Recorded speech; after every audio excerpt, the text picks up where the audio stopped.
Hey guys, KB here, and boy me, oh my, is gaming turning into one massive political circle jerk, I say. Now, if you know me, I love video games. They're pretty much the reason I'm here today. I love playing them, I love reading up on them, I love talking about them, I love analyzing them, I love the history of them. I'm even planning on making some actual video games myself in the future. But if there's one thing that the internet has taught me, it's that online communities, no matter where you go, can contain some of the most depressed human beings on the planet. And this little thing was so crazy that it encouraged me to get out of my little personal echo chamber of self-loathing just to make this video. Now listen, I imagine that most of you who are probably watching this video right now don't have a lot of hate in your heart. And I hope majority of you are not the kind of person to be discriminatory. I can't control your personal beliefs, same way you can't control mine. But there's one thing I don't tolerate, is stuff like racism, homophobia, transphobia, sexism, all that nonsense. In recent times, gamers have become less accepting of inclusivity to the point where they just refuse to even touch a good video game if it has as much as a gay person in the plot. It's also gone to the point where an entire Steam community came together this year to make a spreadsheet of games that you quote-unquote shouldn't play just because they are too woke. I want to just look over the spreadsheet itself and go over some of the entries because some of these are so laughable, it makes me think these guys haven't played a single one of these games. Not linking the spreadsheet in the description, by the way, if you want to look for it, find yourself, but be prepared, because you will absolutely cringe at some of these choices. Some of these are actually fantastic games, and I really think some of these deserve to be played regardless, but these losers just refuse to play these games because of something as simple as a woman not being sexy enough. So going for the list, the first ones that caught my eye was Shovel Knight, and the reason it's labeled as not recommended is because it has a body swap mode that allows you to change the character you played as to be male or female. Oh no! A small optional mode is in Shovel Knight and it's too woke because it's too pro LGBTQ+. Grow the fuck up, it's an optional mode. And how in the fuck is it woke? If you're saying it supports trans identity, it's not. You're just drawing to conclusions. Simple as that. The one that caught my eye was Hogwarts Legacy. The reason it caught my eye was because of the major controversy surrounding it last year.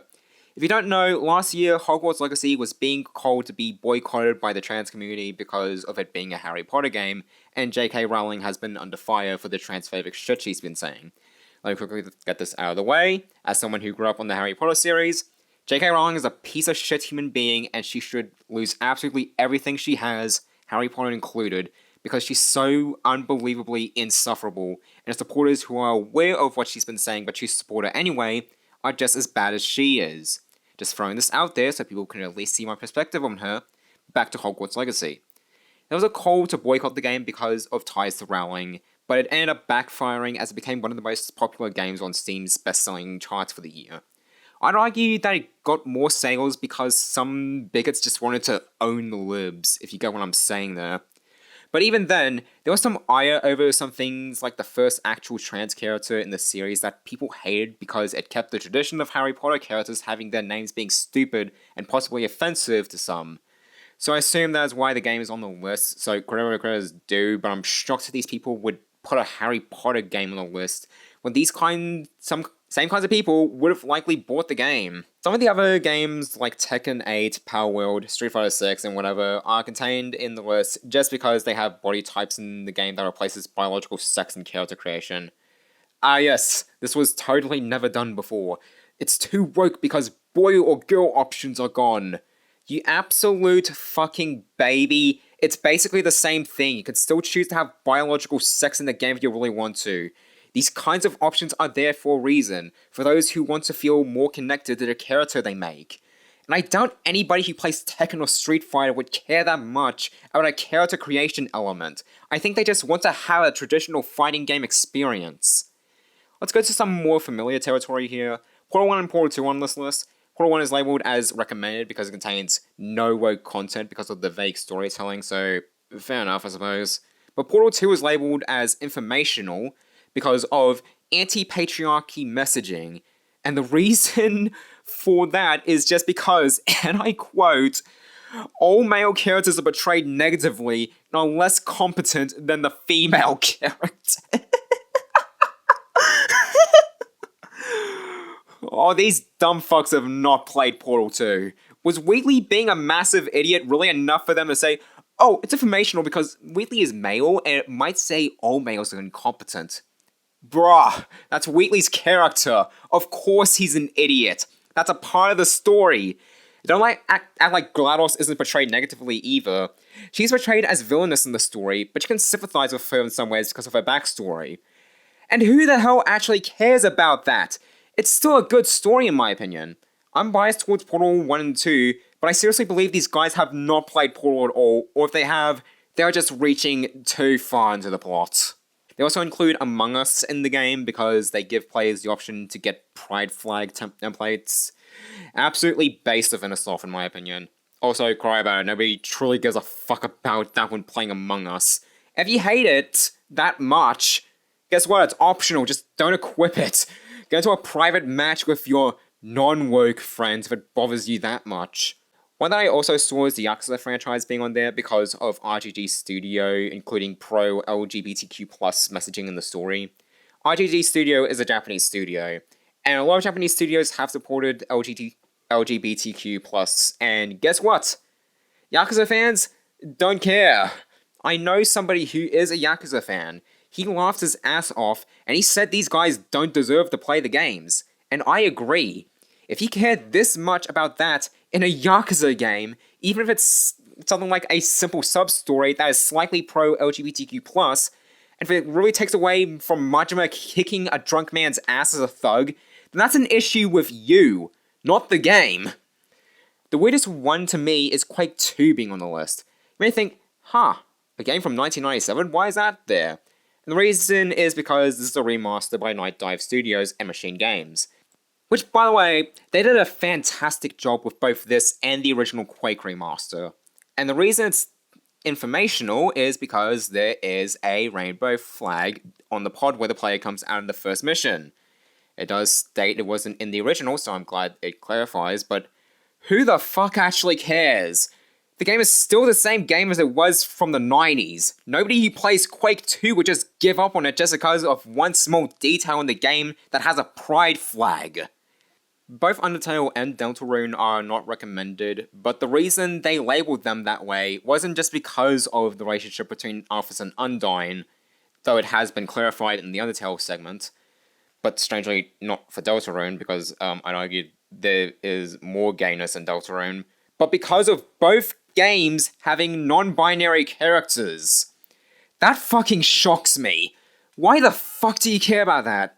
I know it was a debated topic within the Undertale community about what Frisk's gender is, but that alone doesn't mean the game is woke.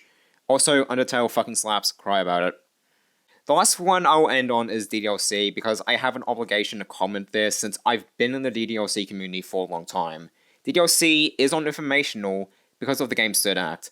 If you guys don't remember, during the third act, Monica expresses her love for the player and she claims she doesn't know if you're a boy or a girl, but saying it doesn't matter either way. This obviously implied she was bisexual, but I'm shocked this alone is enough to say, oh, it might be woke because girl liking another girl? That's not normal. You guys are talking about a game where the community ships all the female characters together all the goddamn time. I should know. I've seen a lot of it. The amount of Psyoniko content that exists online would be way more than the people in this loser of a group. And this is like one subtle thing. Is that just going to ruin the experience of DDLC for you? Did Sayori's death scene not truly scare you, but the possibility of the main villain of the game being bisexual is too much for you? I can guarantee that a lot of DDLC fans don't care, and if they do, they get made fun of for it. And this segues all the way to my main point.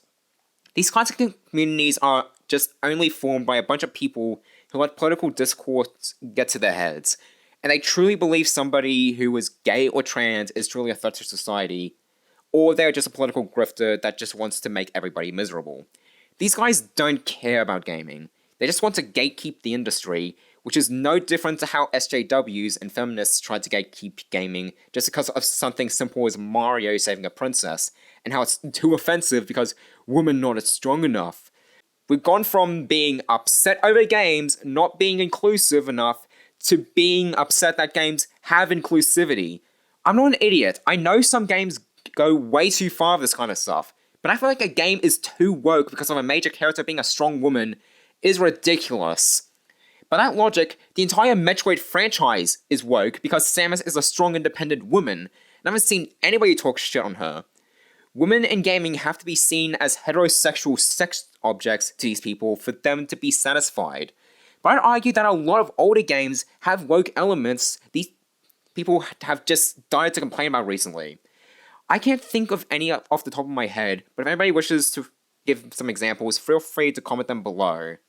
It's so depressing that we're being forced to look at these elements of games by these people without appreciating games as an art form and all looking at actual issues of the game. Like, is the story dog water? Is this level well designed? Are the characters appealing? And more importantly, is the game fun? Those are questions we should be asking about video games. That's what it used to be like. Now, the discusser is trying to be forced to have people say, is the game woke? And I really hate it because it just feels like people are too closed-minded. It gets to the point where you just can't enjoy a game anymore no matter what, even if it's objectively a bad game. From what I've been saying right now, you may take away from this video as me being a upset leftist, and the answer is no. I like to think not everyone on the right is a bad person with hate in their heart. I'm center-left leaning, and I believe people should be treating people based on who they are as a person, and not who they present themselves as. If you think that's me saying I want people to wear outfits out of cock and ball torture movies, no, I do not. I just want people to be happy. It doesn't mean I support shit like public nudity. Unfortunately, being happy right now is impossible, because nobody wants to be happy. They want to be mad and frustrated, which leads to them feeling miserable. Being mad and angry over straw man stuff like this causes everybody to become mad and angry, and in the end, nobody wins, except for Satan sitting on his ass with his popcorn out, laughing at the clown show. So moral of the story, games are fun, but if you care too much about politics, may I recommend you just go outside and touch some fucking grass for once? There's more to life than just video games and whining about wokeness. Maybe go on a hike and admire the beauty of nature, or maybe go get a drink at the bar with your homies. Maybe just ignore these elements in games and play the games you enjoy. And if they include something you'd consider woke, just pretend it doesn't exist. Ignore it. That's my advice, so take it or leave it. That's all I really have for today. I apologize for the long hiatus, but I hope you enjoyed this video and listening to me yap for today. I know this was more political than normal, but this was just something that I felt like I needed to get off my chest. Anyway, that's all I have to say. See ya.